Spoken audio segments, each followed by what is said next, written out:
আসসালামু আলাইকুম, সবাই কেমন আছেন? আলহামদুলিল্লাহ ভালো আছি। আজকে আমি আপনাদেরকে ব্যাচেলার রান্নাঘরে স্বাগতম। আজকে আপনাদের জন্য একটি আরবের ভিডিও আনছি যে মানুষ কী পরিমাণ খাদ্য খাবার খায়। শুধু ফলের আড়ত দেখাইতে আসছি। এটা দেশীয় ফল যা বাংলাদেশে তৈরি হয়। সেই ফলগুলো মানুষ কী পরিমাণ খায়। বিদেশি ফল সেটা অন্য আড়তে, এবং তরকারি মাছের আড়ত আলাদা, তাও আরেকদিন দেখাবো। যে আল্লাহ মানুষের জন্য কত নিয়ামত এবং খাবার তৈরি করে রাখছে, এ যদি একটা যদি চিন্তায় করে তাহলে জীবনও তার এই নিয়ামতের কথা কখনো বলবে না, এবং তার ইবাদতই করে থাকবে। তার শুকরিয়া করতে করতে জীবন শেষ হয়ে যাবে। তো শুধু ফলের আড়তে কী পরিমাণ ফল মানুষ কিনে থাকে তা শুধু দেখেন। এরকম ঢাকা শহরে ৬-৭টা আড়ত আছে। সেই আড়তের ফল মানুষ খায়। শুধু ঢাকা শহরে এই পরিমাণ খায়, সারা বাংলাদেশে কী পরিমাণ খাবার উৎপাদন হইতেছে আর কী পরিমাণ খাবার মানুষ খেতে আছে।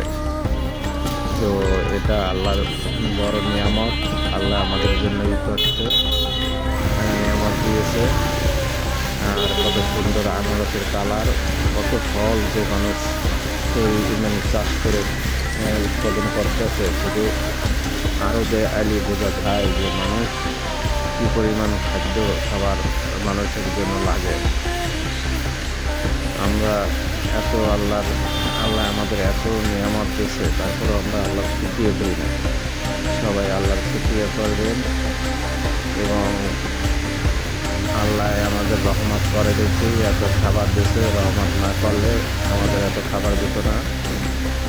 তো আজ পবিত্র জুম্মা মোবারক। তো রমজানের এই জুম্মায় আপনারা সবাই নামাজ পড়তে যাবেন এবং আল্লাহর কাছে তওবা ক্ষমা চেয়ে নেবেন, এবং 5 ওয়াক্ত নামাজ পড়বেন, 30টা রোজা সম্পূর্ণ করবেন। আর আমার ভিডিওগুলো যদি ভালো লাগে তাহলে লাইক কমেন্ট শেয়ার করবেন। আপনাদের সাপোর্টেই আমি আমার সফলতার উদ্দেশ্যে যেতে পারবো। আপনারা যদি সাপোর্ট না করেন তাহলে আমার সফলতার উদ্দেশ্যে আমি